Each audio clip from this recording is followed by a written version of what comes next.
we have a story about sisters with a special connection, more unique than most. Before we speak to them, take a listen to their story.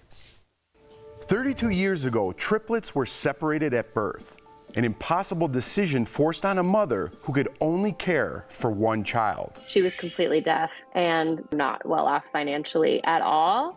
The situation left one sister longing to know the others, growing up knowing she lived just less than an hour away. So I grew up seeing photos of them and very much aware of their existence. Looking back, it might have been the only thing to really keep me going, just the potential that we might meet in the future. While the other two, who were adopted together, had no clue they were missing a sister. Ricky was something of a mastermind from a young age. In her 8-year-old brain, I just want, if I show up somewhere where they might be, I might get to see them. Ricky got her mom to take her to a mall closer to her sisters when someone mistook her for Julianne. That's when Ricky knew she was finally getting close to meeting her sisters. Ricky's mom decided to reach out and explain what happened, making way for Ricky's sisters to finally know about her. We had our little Christmas and New Year's Day, and they sat Kendall and I down and said, we have a gift for you that cannot be wrapped. And they showed us a picture of Ricky and let us know that we had another sister. Unbelievable. Here to share more of their story, please welcome Ricky, Jules, and Kendall. Wow. Incredible. Ricky, you created this plan to meet your sisters. What was it like when you finally met them face to face?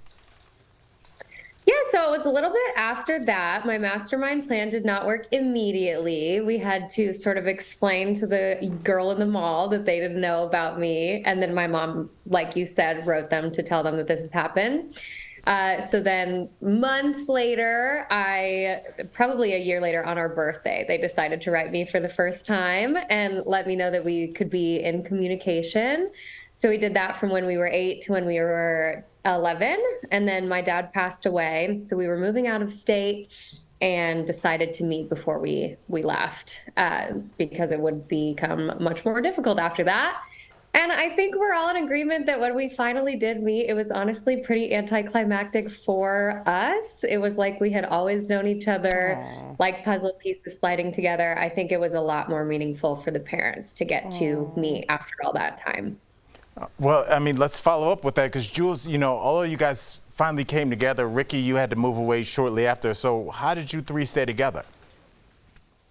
So we ended up, after we met for the first time, then we started being able to go and visit each other. Ricky actually was able to come and see us every single summer at our house in Colorado. And then we would go and see her for spring break when she was in college in Missouri. So it's been like a once a year kind of thing for, I mean, well over a decade. And now finally, we all moved to Austin and we've all been living in the same state for about 3 years now, but really getting close over the past year. So I want to apologize for that embarrassing voiceover into your very serious story, but I wanted to make a joke here because this is a serious question that I wanted to bring up. Kendall, how did your biological mom make the difficult decision of who to keep? So I actually asked her about this, I think when I was in high school, not because there was any resentment there. I was just honestly curious because I'm sure that was a really hard decision to make. She ended up telling me that when we were in the womb, Ricky and I were facing one direction, Julianne was facing the opposite direction, and they told us that it would remain that way for the duration because we were packed in there like sardines. And I ended up wiggling around to be with Julianne, so she took that as a sign that we were supposed to stay together. So do any of you have resentment towards her? No, the decision that she had to make was so incredibly selfless, and we were all so much better for it, and there has never been any kind of those feelings. It's all been gratitude and just really lucky to be where we are. Oh, I'm so relieved to hear that. That's incredible. Kendall, I have to ask, you're the only one who wasn't identical, right? Did you ever feel like an outsider? I did. I think we were actually talking about this the other day. I think 3 in general just lends itself to somebody feeling like an outsider. I think we've all kind of felt that way at some point in time. But yeah, I think I'm just a little bit more quiet and reserved. Julianne and Ricky have very big, bubbly personalities. So it's just, it's been a little bit hard to try and compete with that sometimes. Erica's Oh, sorry. Erica's into it. No, I'm so sorry. I was staring at y'all because I was like, that just dawned on me that you weren't the one that because y'all all look alike to me. So I was like, Erica was watching TV on TV. I was like, Erica, that's your name. I was trying to decide who didn't look alike because y'all all look alike. Sorry. I'm so sorry. So, Ricky, we hear that you just got engaged. Congratulations. What's next for the 3 of you? Yes. Well, we are still working on our podcast, which involves just spending a lot of time together. Someone pointed out that we might have implemented that as a forcing function for us on a deep psychological level.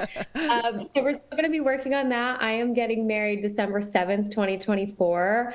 My sisters have agreed to help throw my White Lotus themed bridal shower. That's cool. So all things that I did not think that I was ever going to get to do with them. So very blessed in that regard. A White Lotus themed bridal shower. I love it. Ladies, thank you so much for joining us today. DBL Nation, to follow their journey, check out their podcast, Luke, Who is Your Father? Streaming now on all podcast platforms and on YouTube. Thank you again. We'll be right back. Thank you. Thank you, guys.